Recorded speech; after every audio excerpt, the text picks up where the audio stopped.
Morning guys, কি খবৰ আপোনালোকৰ? নিশ্চয় ভাল, আমিও ভালে আছোঁ আপোনালোকৰ আশীৰ্বাদত। আজি এটা ৰেচিপি বনাম, চাওকচোন আজি কি ৰেচিপি বনাম। এই গাইজ, আজি আপোনালোকৰ মাজলৈ লৈ আহিছোঁ কণীৰ অন্য এটা ৰেচিপি। ইয়াৰ কাৰণে কণীকেইটা 5টা লৈছোঁ। ইয়াৰ কণীকেইটা প্ৰথমতে মই বইল হ'বলৈ দিম। আজি কণী কিহেৰে সৈতে বনাম চাই থাকিব ভিডিঅ'টো সম্পূৰ্ণভাৱে, স্কিপ নকৰাকৈ। আজি কণী বনাম দাইলৰে সৈতে। এয়া লৈ লৈছোঁ মচুৰ দাইল, মুগুৰ দাইল আৰু বুটৰ দাইল। এনেদৰে ধুই লৈ লৈছোঁ। এটা পিঁয়াজো কাটি দিছোঁ। ইয়াতে নিমখ 1 চামুচ দি দিছোঁ আৰু হালধি গুড়ি 1 চামুচ দি এতিয়া মই 3টা বা 4টা চিটি মাৰি ল'ম দালিকেইটাত। এয়া দাইলখিনি 4টা চিটি মাৰি ল'লোঁ। তাৰপিছত এইফালে কণীকেইটাও এনেদৰে বইল কৰি বাকলিটো চেলাই ল'লোঁ। ডাঙৰ পিঁয়াজ এটা কাটি লৈছোঁ, শুকান জলকীয়া লৈ লৈছোঁ 2টা, নহৰু আধা থেতেলীয়াকৈ লৈ লৈছোঁ আৰু তেজপাত লৈ লৈছোঁ 2টা। চাওক এতিয়া কেনেকৈ আৰু কি পদ্ধতিত বনাম। ইতিমধ্যে কেৰাহীটোত তেল গৰম হ'বলৈ দি দিছোঁ। ইয়াতে এতিয়া মই নিমখ দিম অলপ আৰু অলপ হালধি গুড়ি দিম। প্ৰথমতে কণীকেইটা ফ্ৰাই কৰি ল'ম।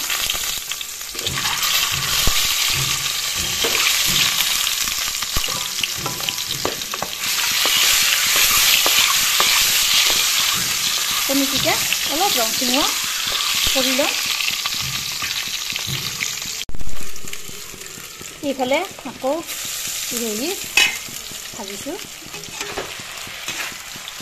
আপোনালোকক অলপ দেখুৱা। এনেদৰে মই কমটিতে ভাজিছোঁ। এতিয়া কণীকেইটা ফ্ৰাই হৈ গ'ল, মই ইয়াতে নমাই ল'লোঁ।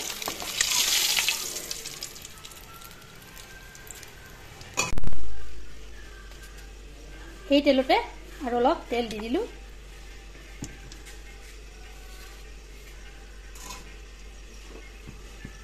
তেলখিনি অলপ গৰম হ'বলৈ দিম।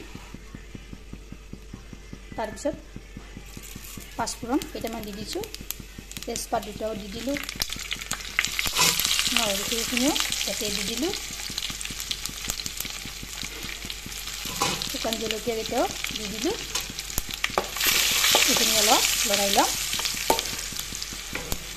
তাৰপিছত দি দিম পিঁয়াজখিনি।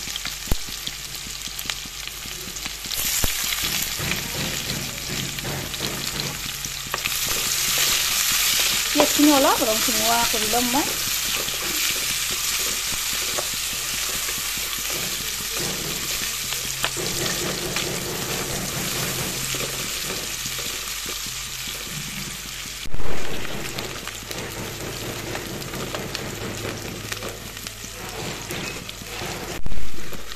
পিঁয়াজখিনি ৰংচঙুৱা হৈছে।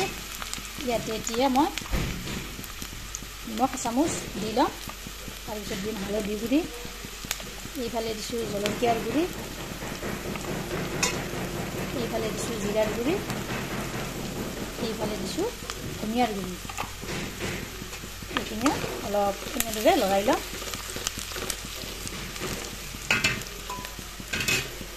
তাৰপিছত বইল কৰি থোৱা এয়া দাইলখিনি ইয়াতে দি ল'ম।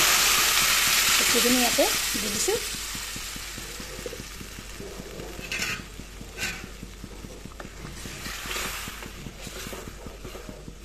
এইখিনি অলপ এনেদৰে লৰাই দিছোঁ।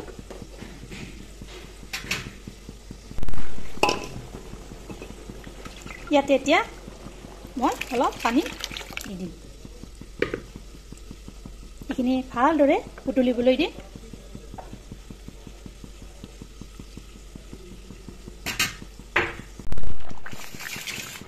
এয়া দাইলখিনি উতলিবলৈ ধৰিছে। ইয়াতে মই এতিয়া ফ্ৰাই কৰি থোৱা কণীকেইটা ইয়াতে দি দিলোঁ। এইখিনি এনেদৰে অলপ কৰি লৰাই দিছোঁ আৰু মই এনেদৰে 5 মিনিট সময় উতলিবলৈ দিম।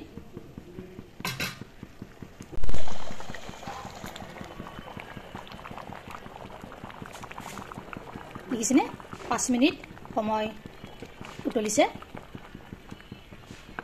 ইয়া চাওক কি ধুনীয়া হৈছে কি ধুনীয়া গ্ৰেভি হৈছে মোৰ মচুৰ দাইল মুগু দাইল আৰু বুটৰ দাইলৰ সৈতে কণীৰ আঞ্জাখন আপোনালোকে এবাৰ এনেদৰে ট্ৰাই কৰি চাব আৰু বনাই খাই চাবচোন আৰু কেনে পালে জনাব বনাই এতিয়া হৈ গ'ল মই নমাই থৈ দিলোঁ ভিডিওটো ভাল লাগিলে লাইক কৰিব শেয়াৰ কৰিব কমেন্ট কৰিব আৰু মোৰ চেনেলটো যদি নতুনকৈ আছে চেনেলটো সাবস্ক্ৰাইব কৰিব লগতে ফেসবুক পেজটো ফলো কৰিব ধন্যবাদ জয় আই অসম।